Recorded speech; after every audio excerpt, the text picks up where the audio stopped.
Sa job interview talaga, doon nagkakatalo ang inyong application natin bilang butcher.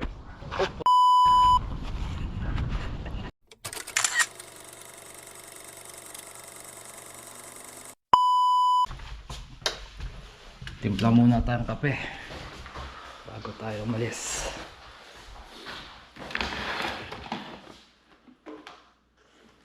Okay.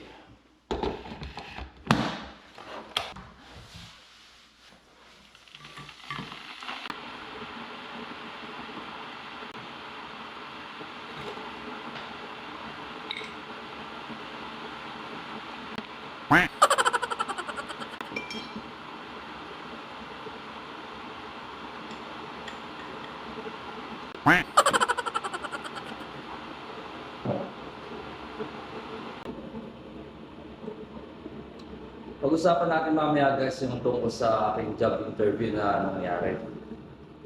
Sabihin ko sa inyo yung mga questions ng employer. Sasagutin ko rin yung mga sinagot ko, and then magbibigay din ako ng mga konting tips lang para sa inyong job interview, no? Pero ngayon, timpla muna tayo ng kape kasi medyo malamig sa labas.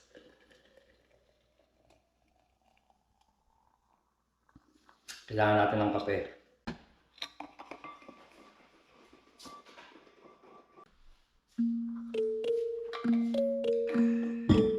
Sarap. Mainit sa malamig na panahon. So, let's go!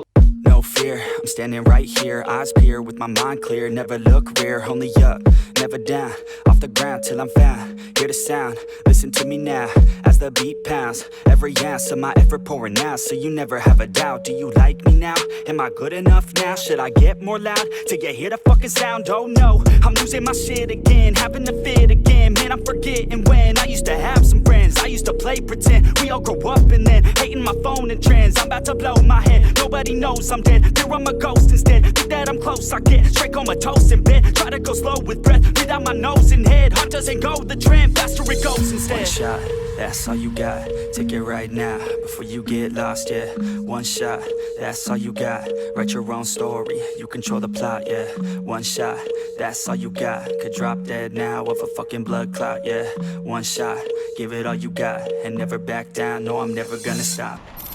Ito tayo. Mga punong puro sanga, wala pang mga dahon, pero ang ganda tingnan eh. Wow, may mga ibon pa. Uwak, ang lalaki ng uwak dito. Saan kaya tayo pwede mag video? Hanap tayo ng tamang spot.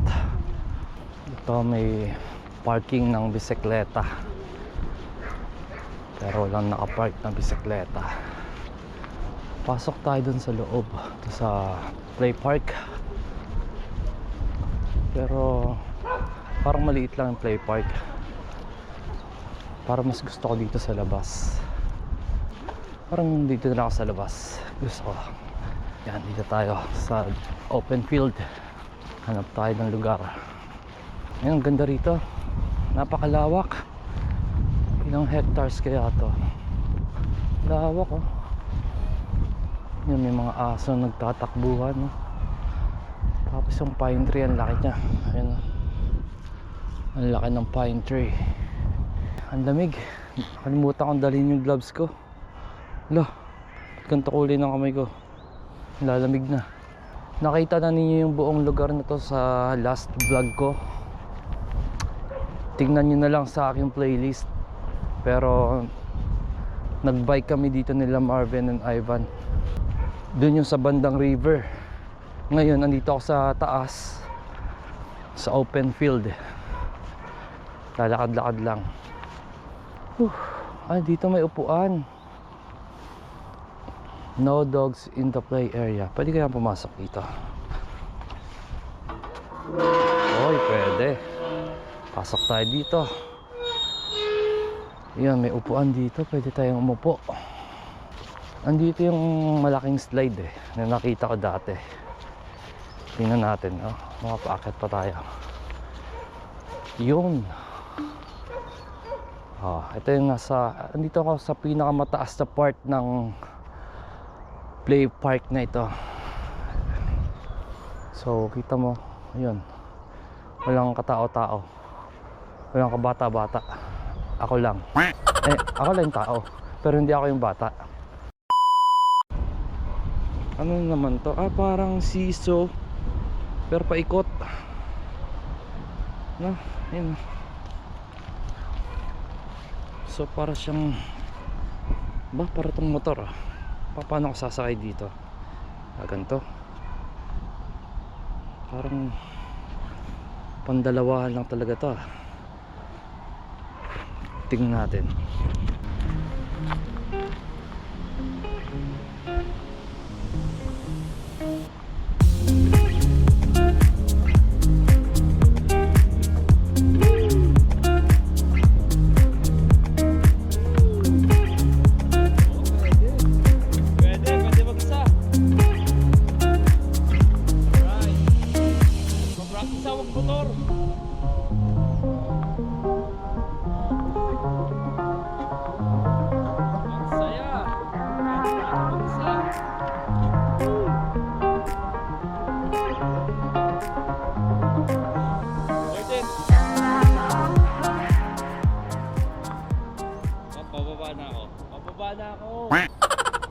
Baba na ako.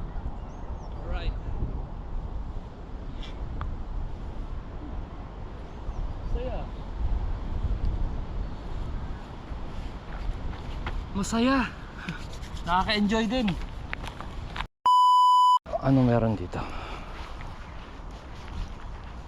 Okay. Akyatan.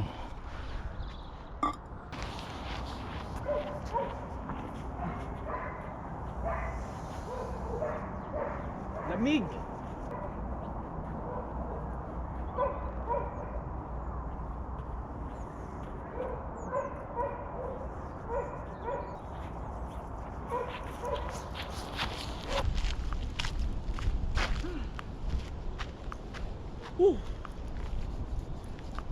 Tayo.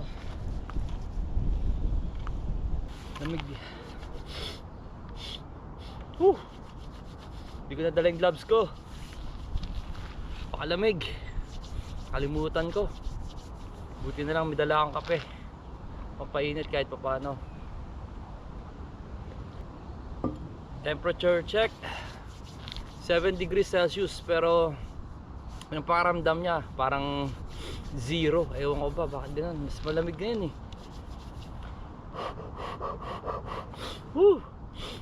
So pag-usapan natin yung job interview, no, yung mga questions, saka kung ano yung mga tips na gusto kong ibigay sa inyo. Kasi sa job interview talaga doon nagkakatalo ang inyong application, no, application natin bilang butcher.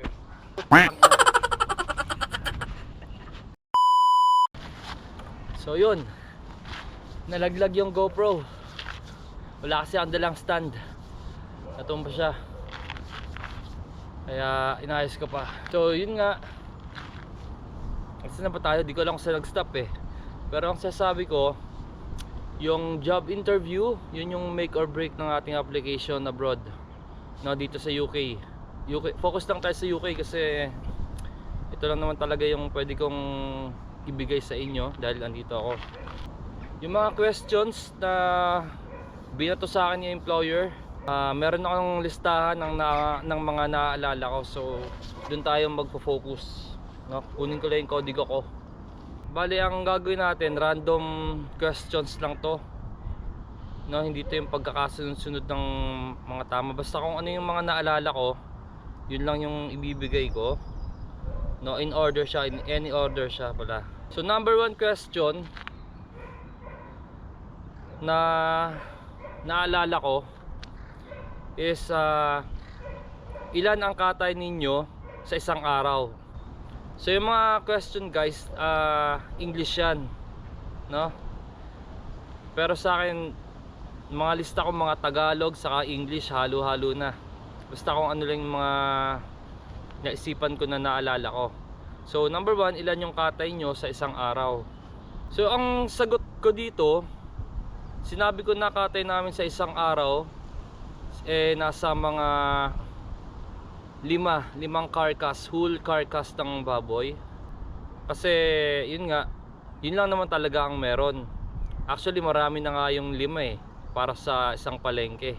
Yung question na yan, tinatanong yan para malaman ni employer kung yun nga, kung ilan yung katay niyo sa isang araw, and at the same time kung ilan yung magiging capacity mo, no, ng energy, ng physical strength mo. Kasi baka nasanay ka sa ganun. Ngayon, ang follow-up question niya dyan, kung meron ka bang idea kung ilan yung katay ng planta sa isang araw. Ang sinagot ko naman, sabi ko mga 5,000 full carcass or whole carcass. Kasi nag-research din ako, although ang na-research ko is katay sa Canada, no, 5,000 to 7,000. Yun na rin yung sinabi ko, kumbaga naging basis ko lang yon. Kinorek niya ako, sabi niya ang katay nila is 3,000 to 4,000 a day. Tapos tinanong din niya kung okay lang ba sa akin yon, kung kakayanin ko ba yon. So ang sinabi ko, wala namang problema, although mahirap siya, pero sa umpisa lang yon, masasanay din yung katawan ko, yung kamay ko sa ganong volume ng trabaho, diba? Huwag mo sasabihin na hindi mo kaya kasi sobrang dami. Lagi mo sasabihin na kaya mo, tapos konting twist na yun nga, sasabihin mo mahirapan ka sa simula, pero mga ilang araw lang makapag-adjust ka na, no? So ganun yung sinagot ko sa ilan ng katay nyo sa isang araw. Di pa tayo kasi medyo malakas yung hangin dun sa kabila. Hanap-hanap lang tayo ng lugar basta tayo may magandang hangin or walang hangin.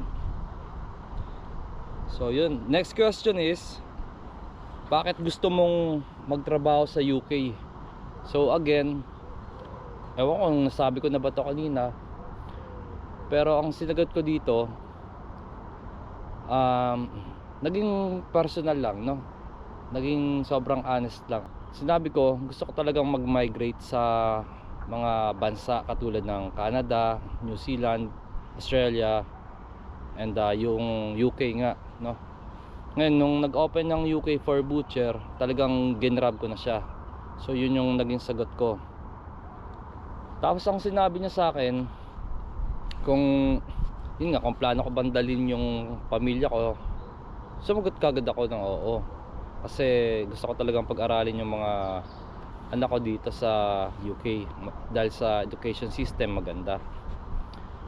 Though natuwa naman siya sa sinagot ko, and then advice lang siya ng kaunti na ang sabi niya na don't expect too much kasi nga although maganda sa UK, meron din tong downside na hindi rin ganun kadali mabuhay dito, especially kung malaki yung pamilya mo tapos ikaw lang yung magtatrabaho. So dapat ang sinabi niya, dapat dalawa yung magtatrabaho tapos konting tipid lang din para makasurvive. So yung part na yun, yung question na yun, medyo personal. Kaya yun, naging ano lang tayo ng konti, senti. So next question is, kailan ka huling pumasok sa trabaho? Ewan ko kung bakit niya to tinanong kailan ka huling pumasok sa trabaho? So ang sinagot ko lang, kahapon, no, yesterday, sabi ko. Yun yung huling araw na pumasok ako. Siguro yung tanong na to para lang malaman niya kung active ka pa ba, no? Kung kaya pa ba ng mga kamay mo, no? Kung baka kasi kinakalawang na. So parang yun lang ang point niya doon kung kaya niya tinanong kung kailan ka huling pumasok sa trabaho. So yun lang, basic question, basic answer lang tayo. Sunod naman question is, saan ka mas komportable, no? Sa leg part or sa shoulder part ng baboy, and why, no? May why pa So ang sinagot ko, sabi ko mas komportable ako sa yun nga, sa leg, kasi mas madali siyang hiwain, i-debone, kasi yun din naman ang madalas kong nahihiwa, no, na gagawa, yung ham leg. Bakit niya to tinanong? Kasi sa isang department, iba-ibang part din yung ginagawa, no? Merong shoulder, merong belly, ham leg. So tinanong niya to para kung sakaling i-hire ka nila, possible dun ka mapunta, no? Katulad ko, sinagot ko ham leg, at ngayon nasa ham leg ako, ham leg conveyor or line, ham leg line. Doon ako dinala. Ewan ko lang sa iba, hindi ko lang ma-confirm kung may ganong question, at kung meron man, kung doon ba sila dinala, depende sa sagot nila. So yung ano lang diyan talaga kung saan ka mas bihasa, mas maayos magtrabaho, para doon ko rin nila ilalagay. Coffee break.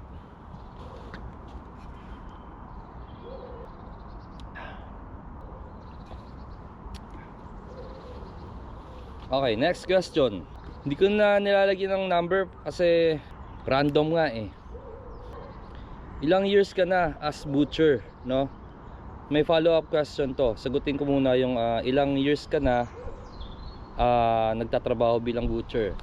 So ang sagot ko dito, 3 taon plus months, no? 3 years and plus months.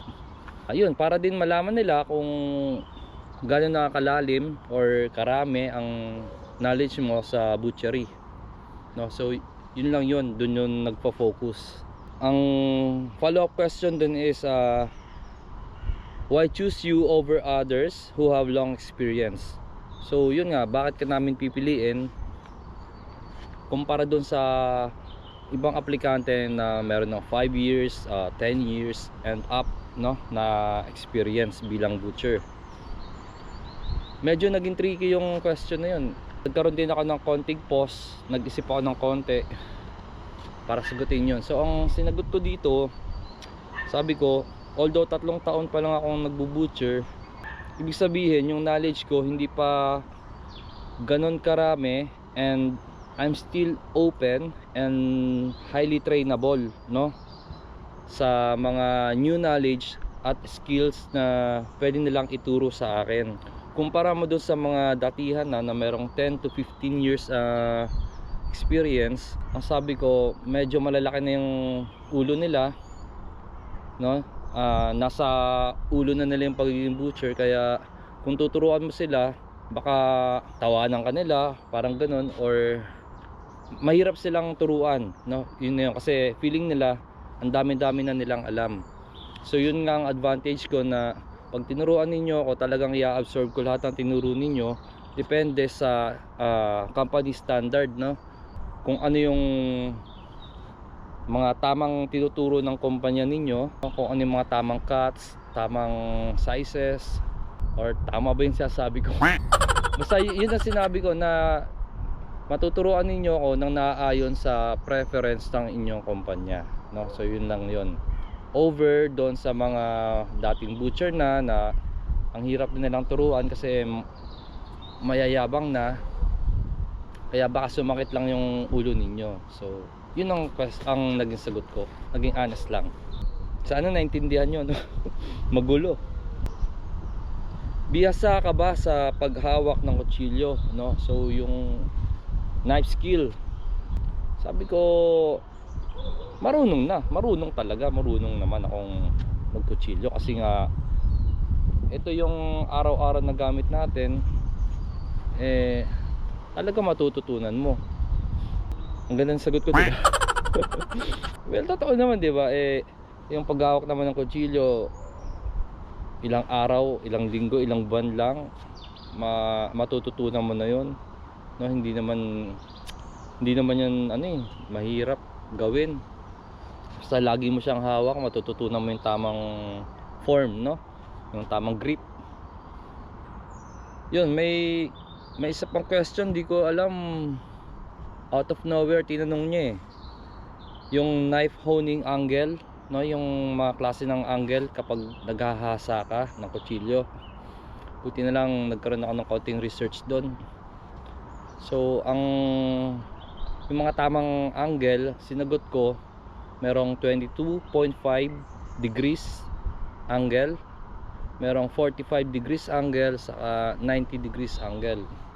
So yun yung ano, by the book na sagot. Pero sa totoong buhay, kung ikaw na yung maghahasa ng kutsilyo, eyeball na lang talaga no? Hindi mo naman makikita yung talaga yung tamang angle. Pero at least nasa isip mo kung ano yung mga angles niyon, yung mga 22.5, kung gaano ka nakahiga, no? Kung paano siya naka-angle talaga. Yun, tinanong niya yun, sinagot ko naman. Ay, ang hirap din pala ito. Isa pang tanong, yung hobbies. Ano daw yung mga hobbies ko? Hindi ko alam bakit siya tinanong to eh. Wala namang kinalaman sa trabaho. Pero yun, sabi ko na lang na gusto ko magbike, or no, yung nagbabike ako, lakad-lakad sa park, no? So kaya madalas ako sa park kasi mahilig din talaga ako mag-park, no? Maglakad, mag-jogging. Hobbies ba yun? Ewan ko. Ano rin, mag-video game sa cellphone. Tapos YouTube, nanood ng TV, no? Sa YouTube sa TV. So yun lang mga hobbies ko. Follow-up question doon, ano yung sports mo? Of course, yung usual na sasagutin ng mga Pinoy, basketball, no? So yun din sinabi ko, although hindi na rin ako naglalaro matagal na, pero still yun naman talagang sports ko. Tapos mahilig din ako magbike. Ano pa ba? So yun lang dalawa, hobbies saka sports. Tapos yung sumunod na question naman, kita nyo kaya ako? Bisyo. May bisyo ka ba? At ano yung bisyo mo? Sinabi ko, meron akong bisyo. Hindi ko nga sigurado kung bisyo ba yun eh. Sabi ko, umiinom ako, pero occasionally, no? And very seldom. Hindi ako araw-araw umiinom. Dito lang. Hindi naman. Sabi ko, yun nga, umiinom ako, pero kapag may okasyon lang, tapos ang iniinom ko, konti lang talaga. Dahil ayoko na ng mga hangover na yan eh.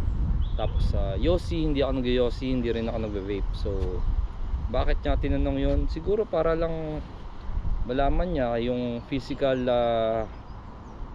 state mo, no? Yung health mo, kung maayos pa ba.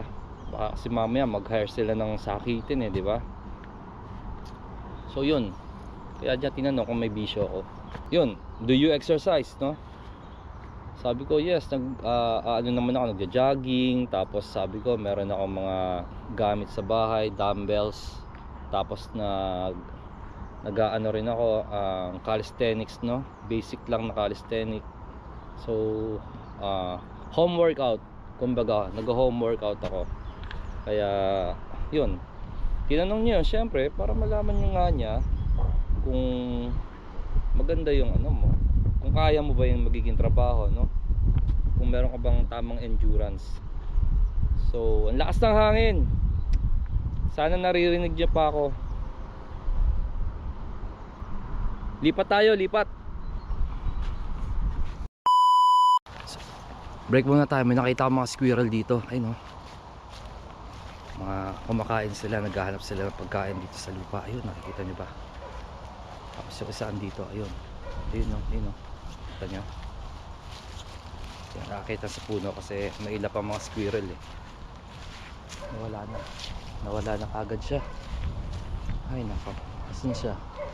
Ayun. Kita nyo ba? Sana makita nyo. Ayun no, sa tabi ng puno. Ayun, tumatakbo. Sundan natin. Hello squirrel. Nawala. Dito yan sa kabila. Ayun. Nawala na naman. Nawala siya. So ganun ang style ng squirrel eh. Akit sa puno tapos magtatago. Iikutan lang niya. Yung hindi mo makikita. Asan yung isa? Yun, yung isa. Kaso akit na rin ito sa puno eh. Natatakot sa tao. Ayun oh. Kita nyo, tago sa puno tapos akit na yan. Ayun. Nawala. Ayun, tumakbo. Ayun, makit na. Bye bye. So yun, pinakita ko lang mga squirrel na naghahanap ng pagkain. Balik tayo sa ating job interview. Yun, sana nakita nyo ako, no? At sana naririnig nyo ako. Balik tayo sa saan na ba? Tapos na ako sa ano, di ba? Do you exercise? Tapos na ako doon. Ito siguro yung last question. Kasi ito na yung huli eh. Last question huli. Gulo talaga. Yun, how to primal cut for carcass. Ito parang bonus question na lang siguro to, na gusto niya talagang ma-confirm kung marunong ka bang mag-breakdown ng isang buong carcass. So i-demo mo siya, although hindi ko naman tatayo, i-explain mo lang kung ano yung tamang proseso, no, kung ano yung una mong gagawin, una mong hihiwain. Hindi ko na rin yun na-explain, medyo mahaba-haba yun. I-research nyo na lang, and kung nag-training naman kayo, alam nyo na rin yung tamang proseso. Ang sinabi ko lang na yung pork carcass, half carcass, nakasabit, no, tapos from low going up, ganun mag breakdown, shoulder, belly, ham leg. So kailangan detailed hindi katulad ng ginagawa ko ngayon na parang ano lang, summary. So yun, para lang malaman niya kung talaga bang may alam ka sa butchery. Yung mga hiwa-hiwa nga pala, katulad ng mga tinuturo sa mga training school, yung sikat na training school sa Pilipinas, maghihiwa ng adobo, menudo, wala yan dito. Hindi kasi to retail, no? Wala tayo sa retail, nasa production tayo, nasa planta. So yung mga retail cuts hindi namin ginagawa dito. So kung yun ang pinag-aaralan niya sa Pilipinas, maghiwa, no, ng adobo cut, menudo cut, country style, medyo hindi siya magagamit dito. Kaya proceed kayo sa primal breakdown ng primal. Proceed kayo sa primal cutting, no? Medyo i-less din nyo yung paghihiwa-hiwa ng adobo menudo. Although mapapractice naman yung mga kamay ninyo sa paghahawak, no, ng kutsilyo ng mahabang oras, pero still hindi nyo talaga magagamit yung different retail cuts, no? So set aside nyo na lang yon, focus kayo sa iba. Tapos ito na, pagka kayo tinanong, no, kung ano yung size ng sapatos ninyo, I would say matuwa na kayo, kasi may mga nakausap din ako na yun, mga katrabaho ko dito. Tinanong sila, ako rin tinanong, no, sa interview, kung ano daw size ng paa ko or ng sapatos ko. Kaya nagulat din ako, parang wala naman itong kinalaman. Pero tinanong niya, yan yung huling question niya. So sinabi ko yung size ko ng paa saka ng sapatos. Ito pa pala yung isa niyang tinanong, yung height ko or yung build ko, height ko, tinanong niya bukod dun sa sapatos. So sinabi ko kung ano yung weight ko by pounds, kasi hindi ko alam by kilo eh. So sinabi ko by pounds, tapos sinabi ko rin yung height ko. Ngayon, so sobrang nag-wonder ako bakit niya tinanong yun. Tinanong ko na rin siya, sabi ko bakit niya tinatanong yung build ko, yung height ko, sa yung shoe size ko. Ang sinabi lang niya sa akin na kasi kung sakaling magkalinya tayo, magkatrabaho tayo, at least alam ko kung gaano ba kalapad or kalaki yung katabi ko. Kaya ako tinatanong kung ikaw gaano ka katangkad, kalaki, no? So yun ang sagot niya sa akin. Wala naman akong idea na kapag pala tinanong yung sapatos mo, yung height ay yung size ng sapatos mo, maganda na yung laban mo, no? Maganda na yung chance mo na tanggap ka na. Pero hindi ko sinasabi 100%, sinasabi ko lang na marami akong mga nakausap na ganun din yung mga tinanong sa kanila, yung sapatos, kung ano daw size. So may nagsabi pa na kapag yan tinanong sapatos mo, sure na yun, tanggap ka na, no? Kaya yun ang aabangan ninyong question. Tips, konti lang to, 5 lang. tip number 1. Huwag kabahan. No, huwag kang kakabahan talaga. Kasi lahat ng preparation mo, lahat ng pinag-aralan mo, lahat 'yan mawawala ng parang bula kasi kabado ka, kinabahan ka. So kapalan mo na yung mukha mo. Huwag kang kakabahan. Nako, feel at ease ka lang. Feel at ease. Isipin mo mabait yung nag-i-interview, isipin mo ano lang siya, Tagalog lang siya, no? So para hindi ka kabahan. Saka yun nga, number 2 naman, practice. Mag-practice ka. Ano yung practice? Ito, yung mga sinabi ko sa yung mga question, basahin mo or balikan mo yung video. Practicein mo, no? Tanungin mo yung sarili mo, sagutin mo na rin sarili mo. So, kasi most of the time ganyan lang din ang magiging tanong sa inyo eh. Kaya practicein na ninyo yung sagot. Ako, ginawa ko yan before. Nung may job interview ako sa papuntang ibang bansa, hindi UK, no? Kaya nakapasa din ako doon. Although bagsak ako sa physical kasi meron akong shoulder injury. Pero the rest of the interview, pasado ako. Yun lang talaga yung binagsak ako ng nurse. Kaya UK tayo. Ayun, so practice niyo yung question pati sagot. Tip number 3, be prepared. When I say be prepared, especially do sa oras, dapat 1 hour before yung schedule ng interview ninyo. Online kasi yan online interview. Dapat i-prepare na ninyo yung sarili niyo. Nakakain na kayo, busog na kayo, tapos nakaihi na rin kayo, no? Naka-CR. Tapos yung kwarto or yung room na gagamitin ninyo, dapat quiet lang yon. Walang outside noise, no? Dapat makapag-focus kayo. So yun yung dapat. And then technical, sa technical naman, ayusin na ninyo yung gagamitin ninyo for video conference, no? Like ako, example, cellphone yung ginamit ko, fully charged.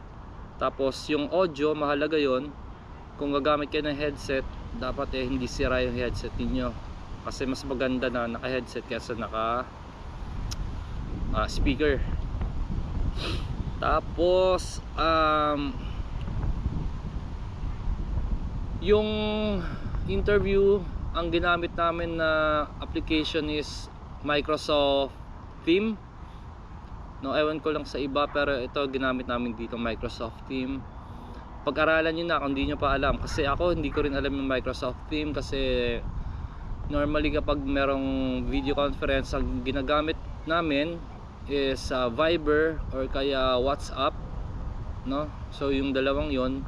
Yung Microsoft Teams, hindi ko pa siya na-try. Kaya nagkaroon din ako ng aberya that time.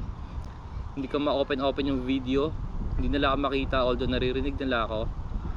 So yun yung tip ko, na pag-aralan ninyo yung application bago kayo sumabak, no? Yun lang. Tapos number 4, present yourself properly. Present yourself properly. Dapat syempre maayos yung itsura mo. Kahit nasa bahay ka lang, mag t-shirt ka man lang, no? Huwag naman yung nakasando ka, interviewin ka. Mag t-shirt ka lang, kahit yung short mo, walang problema yun, hindi naman makikita yun. Pero yung pang ibabaw mo, tapos maayos yung itsura mo, hindi naman yung mukha kang bagong gising na magulo pa yung buhok mo, mag-ayos-ayos ka rin. Nagalit no? So yun, lagi ka rin ngingiti kapag sa during interview. Huwag yung mukha kang masungit, no? Kasi tinitingnan din nila visually yung parang ugali mo, no? Kasi hindi ka naman nila nakikita sa actual sa video call lang. So ngumiti ka na lang palagi para hindi ka magmukhang masungit. Mas maganda kasing makatrabaho yung mga taong masayahin kaysa dun sa masusungit, no? So yun, number 5, last na to, do your best, no? Give your best shot. Kumbaga lahat ng mga pinag-aralan mo, preparation mo, ibigay mo na todo na to, pati pato, no? Para malaki yung chance mo na ma-hire ka. So yun lang, wala na akong iba pang sabi. Yan lang yung mga naalala ko. And sana makatulong sa inyo yung mga pinagsasabi ko. Although magulo rin ako kausap, pero sana may napulot kayong idea, no? Knowledge sa mga sinabi ko sa inyo. Nga pala, shout out sa kaibigan ko si Dennis. Dahil siya yung nag-chat sa akin, humingi ng tip, no? Sa interview. Kaya ako naisipang gawin tong video na to para sa kanya, and para ma-share na rin sa inyo na naghahanap din ng interview tips and question. Yun, balibriktad, no? Interview questions and answers saka tips. Yun. So yun lang guys. Maraming salamat. Please subscribe. Thank you. Gusto ko talaga to eh. Naaliw ako dito kanina eh. Sakyan ko nga ulit. Yan. Hop. Okay ko. Hawak tayo dito. Tapos ikot.